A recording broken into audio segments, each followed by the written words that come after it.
Olá, pessoal. Meu nome é Wes Viana. Eu sou pesquisador e mestrando em artes pela Universidade Federal do Ceará.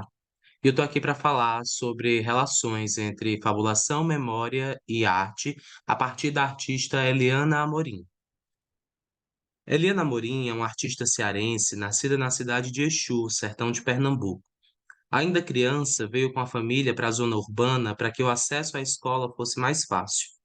É graduada em Artes Visuais pela Universidade Regional do Cariri, membro e co-líder do grupo de pesquisa Enizinga, e atualmente vive no Cariri, sertão do Ceará, onde trabalha como artista, arte educadora e produtora cultural. Eliana Amorim está em processo de retomada de sua ancestralidade. Em 2017, quando participou do primeiro encontro de saberes da Caatinga, em Exu, conheceu rezadeiras, raizeiras, entre outras cientistas da Chapada do Araripe, que une os estados de Pernambuco, Ceará e Piauí. Naquele momento, ela estava ao lado de grandes mestras e mestres, pisando em solo sagrado, historicamente povoado pelos indígenas Açu. Durante o evento, Eliana viu suas tias entre as pessoas mais velhas que promoviam trocas de conhecimento, encontro que a fez refletir sobre a importância dos saberes ancestrais de sua família. Quando resgata a memória das mulheres de sua família, Eliana acessa a ciência ancestral historicamente compartilhada por gerações de mulheres negras e indígenas. Essas mulheres, conhecidas por vários nomes, rezadeiras, raizeiras, herveiras, curandeiras, benzedeiras, alquimistas, são detentoras de conhecimentos e tecnologias ancestrais de cura, canalizadas pelas forças da natureza. Banhos, chás, pomadas, xaropes, garrafadas, plantas para os mais diversos fins medicinais. Feiticeiras da palavra, elas unem religiosidades de povos africanos e indígenas num ato milenar de fé e amor. Falar sobre as mulheridades do sertão invoca uma tradição de simbologia sobre a função social que essas mulheres exercem. Entre os séculos XVI e XVIII, época em que a medicina e a Igreja Católica associavam doenças a pecados, a ciência ancestral das rezadeiras e demais cientistas teve uma grande procura e adesão das camadas mais pobres, que buscavam, por meio da fé, alcançar a cura para enfermidades do corpo e do espírito. As benzedeiras e demais cientistas têm uma intimidade afetiva com religiosidades, tradições e culturas milenares. Seus saberes e práticas eram muito valiosos para os povoados da Idade Média, que viam na imagem dessas mulheres uma intercessão com o sagrado. Nessa época, a sabedoria ancestral das cientistas acentuava um contraste com o pouco conhecimento e experiência dos médicos europeus. Não demorou para autoridades religiosas e parte da classe média recorrerem à ciência ancestral dessas mulheres. As benzedeiras também são próximas da figura das parteiras tradicionais, mulheres que historicamente cuidam da saúde de gestantes e seus bebês, antes, durante e após o parto. As parteiras tradicionais têm uma função social muito importante no cotidiano de famílias que moram em zonas rurais, quilombolas, indígenas, ribeirinhas e, inclusive, em periferias urbanas. Ainda hoje, no século XXI, elas trazem consigo o valor dos saberes e das experiências ancestrais. Algumas delas são detentoras de outros saberes, como o das ervas e das raízes, e dessa maneira aliam o ato de partejo à floresta como farmácia. No Brasil do século XIX, entre as famílias de classe alta, havia a tradição europeia de trazer figuras femininas da senzala para cuidar das mulheres brancas em momentos da vida privada. Durante uma gravidez, por exemplo, as famílias brancas da alta burguesia chamavam mulheres negras escravizadas na função de babás ou amas de leite, para auxiliar a maternidade da mulher branca e em demais serviços domésticos.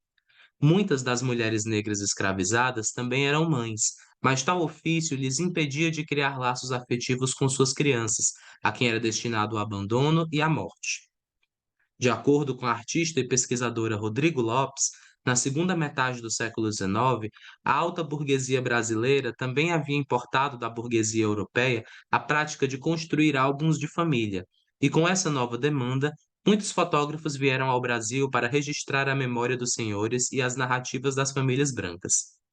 Em fotografias históricas de álbuns de família, é possível verificar um silencioso mal-estar no corpo de mulheres negras escravizadas, a quem o direito da maternidade era negado.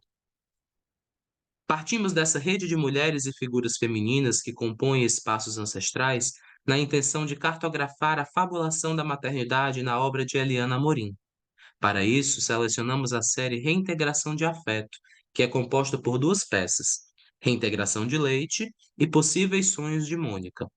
Buscamos nessas obras processos de cura e suas reverberações afetivas na maternidade de mulheres negras, considerando que Eliana também é mãe. A série Reintegração de Afeto é uma montagem de fotografias de estúdio. A primeira foi registrada em 1874. Nela, Alberto Henschel fotografa uma mulher negra retinta e escravizada na função de babá. Essa mulher está usando um longo vestido branco de renda. E ao seu lado, sentada num banco de pernas longas, está uma criança branca, identificada como Eugênie Keller, usando um terninho com gola, meias listradas e botas pretas. A mulher, de nome desconhecido, repousa a mão sobre uma das pernas da criança, simbolizando um vínculo afetivo. A outra fotografia foi registrada em 1923. Nela, Joseph Pennell fotografa três crianças negras de idades variadas, usando roupas brancas e botas pretas. Elas estão sentadas num banco comprido. A criança mais velha, que está com um laço na cabeça, olha diretamente para a lente da câmera fotográfica, enquanto as duas crianças mais novas direcionam a atenção para um outro lugar. Contrária às narrativas da branquitude sobre a mãe preta, a obra Reintegração de Leite, de Eliana Amorim, tenta reconstruir relações interrompidas entre pessoas negras, reivindicando o leite roubado dos corpos negros para alimentar os corpos brancos. Considerando que a escravidão no Brasil não possibilitou a manutenção do afeto da maternidade a mulheres negras, a artista se apropria de imagens históricas que retratam pessoas negras desmembradas de suas famílias e aproxima essas pessoas, na tentativa de reconstruir a relação afetiva entre mulheres negras e suas crianças. Outra fotografia que Eliana Amorim intervém foi registrada em 1860.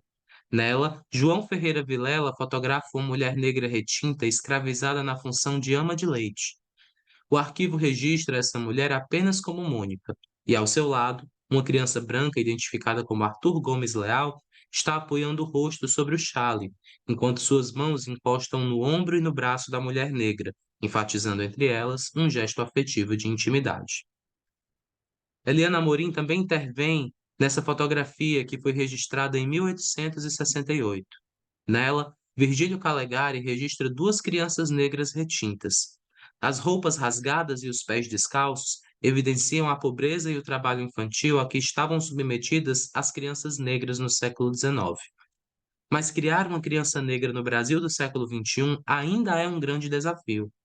Além de conviver com o racismo afetivo, cotidiano e estrutural, existe a responsabilidade coletiva de ajudar essa criança a desenvolver uma identidade positiva sobre si mesma.